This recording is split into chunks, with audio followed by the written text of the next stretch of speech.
Hello guys, welcome back to Priya Singhal education channel. आप सबका स्वागत है हमारे चैनल पे।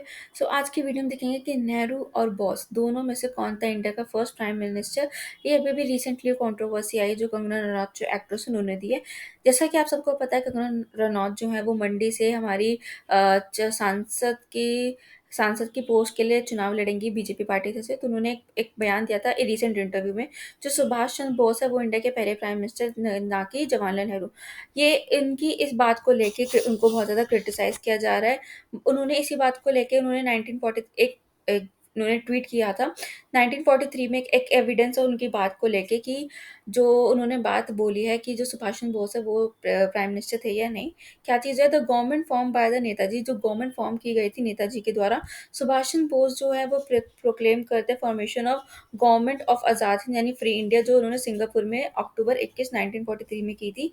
उन्होंने in the name of God, in the name of bygone generation who have welded the Indian people into one nation, and in the name of dead horses who have bequeathed to us a tradition of heroism and self-sacrifice, we call upon Indian people to rally around our banner and strike for Indian freedom। ये boss ने अपनी speech में कहा था जो उन्होंने Singapore में कैथी theatre में दी थी। तो ये उनकी सबसे पहली स्पीच थी जो उनके द्वारा दी गई थी। ठीक है। तो अब वो क्या कहते हैं, जो बॉस है वो हेड ऑफ द स्टेट थे प्रोविजनल गवर्नमेंट के। और उनको हेड क्या कहते हैं, foreign affairs and portfolio.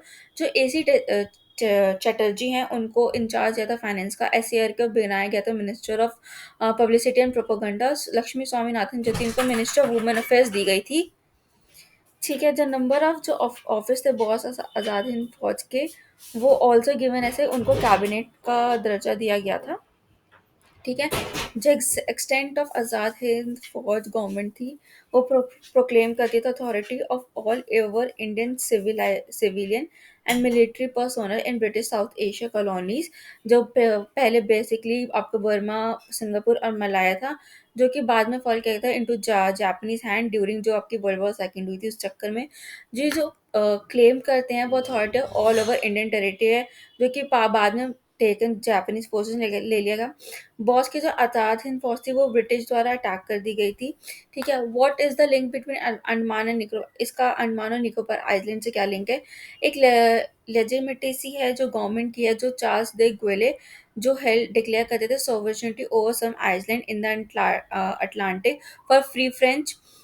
Boss choose the Andaman, boss ने चूज किया अंडमान। इट्स द जो आज़ाद हिंद फौज गवर्नमेंट थी उन्होंने चूज किया, ऑब्टेन किया, कंट्रोल किया over a piece of Indian territory, जहाँ पे पहले जापानीज का हाथ था अंडमान निकोबार आइलैंड पे। उसके बाद आज़ाद हिंद फौज को 1943 में ये फैक्ट खत्म, military control over relinquish by the Japanese Admiralty. ऐसा सुगाता जो बोस है उनका, उन्होंने ये चीज़ लिखी थी कि जो पहले जापानीज का था, जापानीज आर्मी का कंट्रोल था, उसके बाद उन्होंने उसके बाद आज़ाद हिंद फौज का था।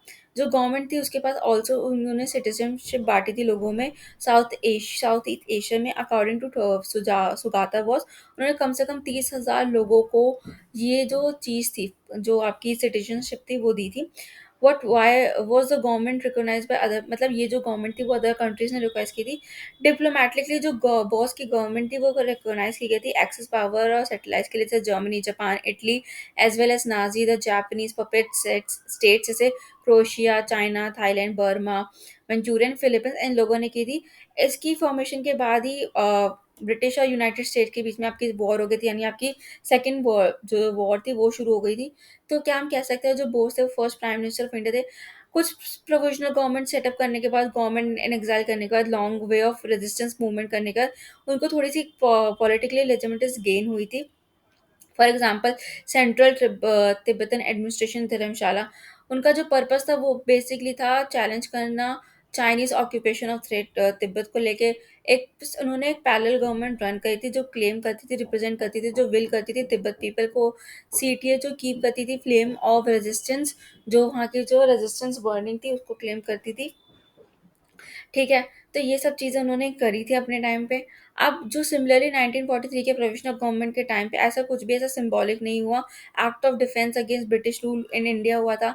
सर्टेन पॉलिटिकल कंसिडरेशन रख के माइंड में, जो बॉस ने जो आज़ाद हिंद फॉर्म की जो फॉर्मेशन करी थी, उसकी उनकी जो स्ट्रगल थी अगेंस्ट द ब्रिटिश, उनकी जो स्ट्रगल थी बेसिकली जो ब्रिटिश लोग थे, ब्रिटिश गवर्नमेंट हमारे इंडिया में उस टाइम पे रूल कर रही थी, उसके अगेंस्ट उन्होंने फॉर्म करी थी, और उसके अगेंस्ट वो जो स्ट्रगल कर रहे थे ब्रिटिश के अगेंस्ट, तो ये सब चीज़ें चल रही थी। ठीक है, अब इसके दो कंक्लूजन निकलते हैं कि कहने का आज़ाद हिंद गवर्नमेंट जो थी वो ऐसी कोई सीरियस नहीं थी कि उसको हम गवर्नमेंट ऑफ इंडिया बोल सकें। इसके बेसिकली दो रीज़न थे। पहले तो जो जो गवर्नमेंट थी वो वाइड स्प्रेड इंटरनेशनल रिकॉग्निशन नहीं कर पा पाई। जैसे कुछ कंट्रियाँ थी उन्होंने उसका सपोर्ट किया, कुछ बिकॉज़ उनके खुद के कुछ मोटिव थे। आफ्टर सेकंड वर्ल्ड वॉर जो सपोर्ट था वो स्विफ्टली जो उनका सपोर्ट था वो वैनिश हो गया, जो उनको कुछ कंट्री सपोर्ट करी थी वो कम हो गया। और जो सेकंड था जो गवर्नमेंट थी वो कभी भी कंट्रोल नहीं कर पाई पूरी कभी भी इंडियन टेरिटरी को। व्हाइल जब बोस थे उन्होंने चूज़ किया सिर्फ अंडमान को, ठीक है, ताकि वो Japanese still under Japanese occupation था, so was in territory of the north is captured by the combined Indian and Japanese armies। ठीक है, thank you guys for watching this video। I hope आप लोगों को वीडियो पसंद आई होगी। If आप लोगों को वीडियो पसंद आई तो please like share and subscribe कीजिए। प्लीज़ आप लोगों का सपोर्ट बहुत ज़रूरी है, ज़्यादा से ज़्यादा चैनल को सब्सक्राइब कीजिए, लाइक कीजिए वीडियोज़, एंड ऐसी और वीडियोज़ के लिए हमारे चैनल को सब्सक्राइब कीजिए। हम आपसे मिलेंगे कल अगली आपकी वीडियो में।